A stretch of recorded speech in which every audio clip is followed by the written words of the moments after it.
खबर नागपुर से है, जहां नागपुर में शहीद पूरे देश को झंझोर कर रख दिया। फ्लाइट लेफ्टिनेंट पूर्वेश दुगरकर नागपुर का गौरव आसाम में शहीद हो गए। देश के लिए अपने प्राणों की आहुति देने वाले इस युवक वीर ने पहले ऑपरेशन सिंदूर में भी अद्भुत साहस दिखाया। उनके बलिदान ने हमें गर्व तो दिया, लेकिन उनके जाने का दर्द अपूरणीय है। गुरुवार की शाम आसमान के चलते काबरी आगलोंज जिले में भारतीय वायुसेना का Su-30 MKL लड़ाकू विमान परीक्षण मिशन पर उड़ान भरने के लिए कुछ ही समय के बाद रडार और रेडियो से संपर्क टूट गया। रात 7 बजे के दरमियान अंतिम बार संपर्क हुआ और खोज अभियान के बाद विमान दुर्ग पहाड़ी क्षेत्र में दुर्घटनाग्रस्त पाया गया। इस दुखद हादसे में फ्लाइट लेफ्टिनेंट पूर्वेश दुगरकर और राइटन लीडर अर्जुन विरमकर को प्राप्त हुए। नागपुर के रहने वाले पूर्वेश ने अपने जीवन का हर पल देश की सेवा और सुरक्षा के लिए समर्पित किया। पूर्वेश का बचपन से ही वायुसेना में जाने का सपना था। एनसीसी में सक्रिय, एरो मॉडलिंग में निपुण और AFCAT परीक्षा उत्तीर्ण कर सितंबर 2021 में एयरफोर्स एकेडमी में प्रवेश किया। कठोर परीक्षण के बाद वे भारतीय वायुसेना में लड़ते हुए विमान बने और अपने अदम्य साहस का परिचय दिया। पूर्वेश के शौर्य और बलिदान ने नागपुर वासियों के दिलों में गर्व और संवेदना दोनों पैदा कर दी। उनके घर का परिवार, मित्र और नागरिकों ने श्रद्धांजलि देने के लिए एकजुट हुए। उनका अदम्य साहस और देशभक्ति का जज्बा हम नागपुरकरों के लिए प्रेरणादायक है। तुम्हाला घटना कळली, कोणाचा फोन आला आणि काय माहिती कळली? सकाळी माझे व्याही आणि विहीनबाई आमच्या घरी आल्या 7:30च्या दरम्यान आणि त्यांनी 7:35ला मला इन्फॉर्म केलं की अशी घटना झाली आहे। त्याबद्दल अजून ऑफिशियली काही मेसेज आला नाहीये। त्यांचे ग्रुप कॅप्टन तुमच्याशी बोलतील आणि त्यानंतर जवळपास 15-20 मिनिटांनंतर ग्रुप कॅप्टन साहेबांचा फोन आला आणि त्यांनी सांगितलं की पूर्वेश इज नो मोर।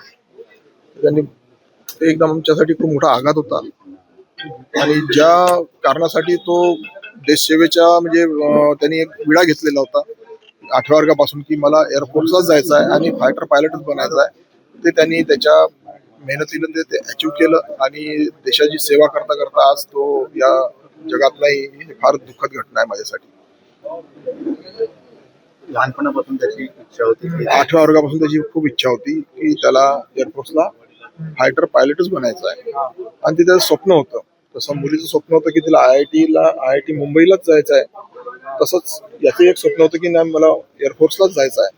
दोघांच्या इच्छा पूर्ण झाल्या। त्यापूर्वी आम्ही एक स्वप्नपूर्तीचा कार्यक्रम केला होता आणि त्यांच्या स्वप्नांची पूर्ती झाली म्हणून सगळ्या नातेवाईकांना, मित्रपरिवाराला, मी माझ्या सहकाऱ्यांना सगळ्यांना इन्व्हाइट केलं होतं आणि आम्ही सुंदर एक कार्यक्रम केला होता की मुलांचं जर स्वप्न जर पूर्ण झालं आणि जी इच्छा आहे देशाची सेवा करणे, तर त्याचे बाळकडू असं म्हणा की आमच्या आई वडिलांकडून म्हणजे त्याच्या आजी आजोबांकडून त्यांना मिळालेलं आणि त्यात सगळ्यात आमचे म्हणजे हिरो म्हणजे शिवाजी महाराज, छत्रपती शिवाजी महाराजांचा खूप मोठा त्यात भाग आहे आणि दोन्ही मुलांना वाचनाची फार आवड होती आणि त्यातून त्यांनी प्रेरणा घेऊन स्वतःला त्यांनी घडवलं। त्यांनी जे ठरवलं ते त्यांनी अचीव केलं आणि आज नाही आहे, ही फार माझ्यासाठी दुःखाची गोष्ट आहे। एक मी सगळ्या मित्रांना सांगायचो की मी फार जगातला सगळ्यात सुखी बाप जर कोणी असेल तर तो मी आहे, कारण माझे दोन्ही मुलं चांगल्या पोस्टवर, चांगल्या ठिकाणी आणि त्यांच्या इच्छेनुसार, त्यांच्या स्वप्नानुसार ते त्यांनी अचीव केलेलं होतं।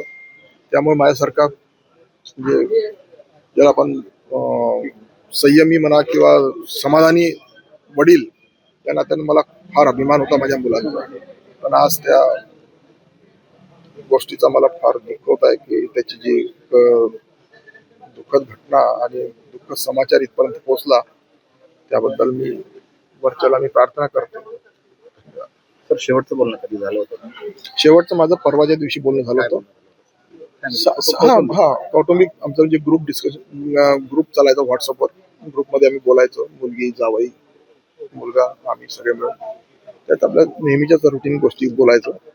जेवला की नाही, काय जेवला, काय नाही, काय खाल्लं, त्यानंतर आज काय ऍक्टिव्हिटी केल्या, मुलीला विचारायचं, मुलगी त्याला विचारायची की तू असा कर तसा कर, तर ते सगळं डिस्कशन चालायचं। था तो हम लोग बस्ती के लोग उसको नंदू के नाम से जानते थे और वो इतना मिलनसार स्वभाव का था और पर उसमें एक जिज्ञासु व्यक्ति था, होतकरू व्यक्ति था और उसमें कुछ बनने की एक उसकी महत्वाकांक्षा था। यानी उसने सोचा था कि मैं पायलट बनूंगा, यानी कोई एम नहीं था उसका लाइफ में एक ही एम था कि मैं पायलट बनूंगा, और ये उसने साध्य करके दिखाया और सिद्ध भी करके दिखाया। उसने भंडारा इंडिया स्कूल से ट्रेनिंग लिया और ट्रेनिंग ख़त्म होते ही नहीं होते हज़ारों लोगों में उसका सिलेक्शन हुआ। उसने इंटरव्यू क्रैक होने के बाद बताया कि इतने लोग इंटरव्यू में थे, पर मैं और एक उसका कोई फ्रेंड, ऐसे 2 लोग सिर्फ सिलेक्ट हुए थे। और इनका ट्रेनिंग हुआ, ट्रेनिंग होने के बाद एज अ फाइटर जेट ये उड़ा रहे थे।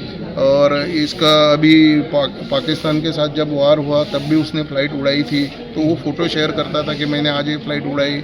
ये तो उसके भी शुरू से उसके भी मन में देश के लिए एक प्रेम की भावना थी और देश के लिए त्याग बलिदान की इच्छा थी उसकी कि मैं जो भी करूं अपने देश के लिए करूं। उसके तो परिवार में कौन कौन है? अभी रिसेंटली वो नागपुर में आया था। हाँ, अभी रिसेंटली तो वो नागपुर आया था। उसकी एक सिस्टर है, वो IIT बॉम्बे है, वो अभी अमेरिका में सेटल हुए। उनके मिस्टर को जॉब है अमेरिका में, तो वो अमेरिका में गई है अभी 15 दिन पहले। 15 दिन पहले दोनों आए थे नागपुर में, और अच्छा 10-12 दिन तो दोनों ने टाइम स्पेंड किया, मौज मस्ती, होटलिंग, खाना पीना, घूमना, ये सब एंजॉय करके अभी रिसेंटली 10-12 दिन पहले तो उसने ज्वाइन किया और अपना छुट्टी ख़त्म करके वो गया।